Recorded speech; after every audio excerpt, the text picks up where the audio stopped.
उससे next paragraph है, oxygen enters the blood in the lungs, separation of right side and the left side of the heart is useful to keep oxygenated. अब left और right parts को क्यों हमने separate किया, ताकि oxygenated और डीऑक्सीजनेटेड ब्लड मिक्स ना हो, उसकी मिक्सिंग रोकने के लिए। Such separation allows a high sufficient supply of oxygen. अगर ऐसे सेपरेशन रहती है ना तो ऑक्सीजन की सप्लाई बहुत अच्छी होती है।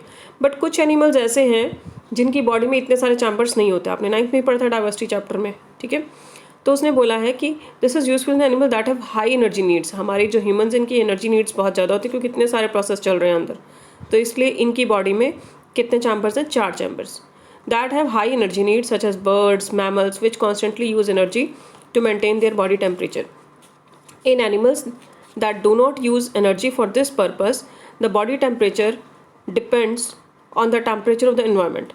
लेकिन कुछ एनिमल्स ऐसे हैं जिनमें एनर्जी नीड्स नहीं होती, उनका बॉडी टेम्परेचर एनवायरनमेंट के साथ अपने आप एडजस्ट हो जाता है। जैसे एम्फीबियंस हो गए, रेप्टाइल्स हो गए, उनके 3 चैम्बर्ड हार्ट होते हैं। वो टॉलरेट कुछ एक्सटेंट तक कर देते हैं कि मिक्सिंग हो जाए ब्लड की। हम तो बिल्कुल मिक्सिंग होना इट मीन्स पॉइजन बन रहा है बॉडी में, इसलिए मिक्सिंग हम अलाउ नहीं होने दे सकते। बट उनकी बॉडी में थोड़ी बहुत मिक्सिंग चलती है। बट जो फिशेज़ हैं उनकी बॉडी में सिर्फ 2 ही चैम्बर्स होते हैं हार्ट में, और ब्लड जो है उनमें कैसे पंप होगा, गिल्स के थ्रू, लंग्स तो है नहीं उसमें, तो is oxygenated there and passes directly to rest of the body. मतलब इसमें डबल सर्कुलेशन नहीं होती। तो हमारी बॉडी में एक बार प्योर ब्लड जाएगा, फिर इम्प्योर ब्लड जाएगा, यानी डीऑक्सीजनेटेड जाएगा, एक बार ऑक्सीजनेटेड, 2 बार जाता है, इसलिए हम इस प्रोसेस को क्या बोलते हैं, डबल सर्कुलेशन, ठीक है। उसके बाद आ जाओ नेक्स्ट पेज पे। This topic is BP, blood pressure. Blood pressure की शॉर्ट फॉर्म आपको पता ही है, बीपी होती है। बीपी क्या होता है, the force that blood exert against the wall of the vessel is called blood pressure. वो फोर्स जो ब्लड एक्सर्ट करता है किस पे, दीवारों पे। किसकी दीवारों पे, आर्टरीज की, वेन्स की, यानी ब्लड वेसल्स हो गए। ब्लड वेसल्स में आर्टरीज, वेन्स और कैपिलरीज तीनों आते हैं, ठीक है। This pressure is much greater in the arteries than in veins. Arteries जो थिक वॉल्ड होती हैं, मैं डिफरेंस आपको भी नोट्स में दूंगी। तो आर्टरीज की वॉल थिक क्यों होती है, क्योंकि इनमें हाई प्रेशर में ब्लड आता है, इसलिए अगर ये पतली होंगी तो फट जाएंगी, आर्टरीज फट सकती हैं। और वेन्स जो है वो हाई थिकली नहीं होती, थिन होती हैं बहुत।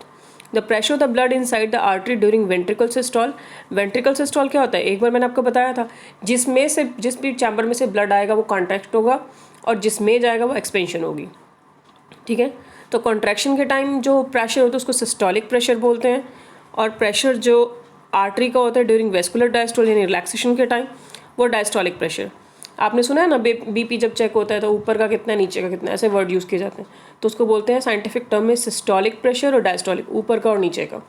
सिस्टोलिक नॉर्मल जो है 120 mm होता है, Hg मीन्स मरकरी, और डायस्टोलिक क्या होता है, 80 mm ऑफ मरकरी।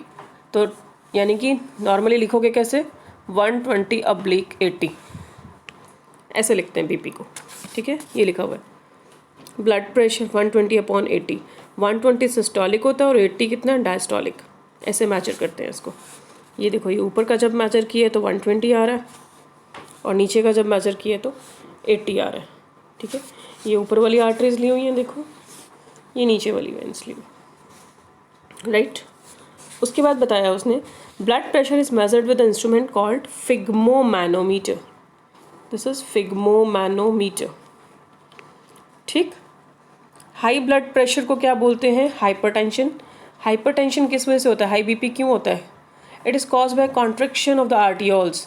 आर्टियोल्स जो है ना, आर्टरीज जो है वो थोड़ी सिकुड़ जाती हैं, उनकी कॉन्ट्रैक्शन हो जाए तो हमें क्या हो जाता है, हाई बीपी, और वो एक्सपेंशन हो जाए तो लो बीपी हो जाता है। तो कई बार क्या होता है, कोई आर्टरी अगर फट जाएगी तो इंटरनल ब्लीडिंग हो जाती है, इसलिए इसका लॉस है। हाई बीपी जो है, तो जिसको बीपी की प्रॉब्लम हो वो तो टैबलेट्स शुरू कर देते हैं अपनी लेनी, ठीक है। बाकी ये सब मैं आपको पढ़ा चुकी हूँ ऑलरेडी पैराग्राफ में पीछे। आगे है मेंटेनेंस ऑफ प्लेटलेट्स। प्लेटलेट्स क्या होते हैं, अगर प्लेटलेट्स नहीं होंगे हमारी बॉडी में, कम से कम 2 लाख 2.5 लाख होने चाहिए, नहीं होते तो क्या होता है, जहाँ भी कोई भी वाउंड होगा, कोई जख्म होगा, तो वहाँ से ब्लड रुकेगा नहीं, ब्लड की क्लोटिंग नहीं होगी, ठीक है। तो ये क्या है, इसका मेन फंक्शन है, और नोट्स में मैं आपको डिटेल में इसके सारे क्वेश्चंस दे रही हूँ अभी, राइट।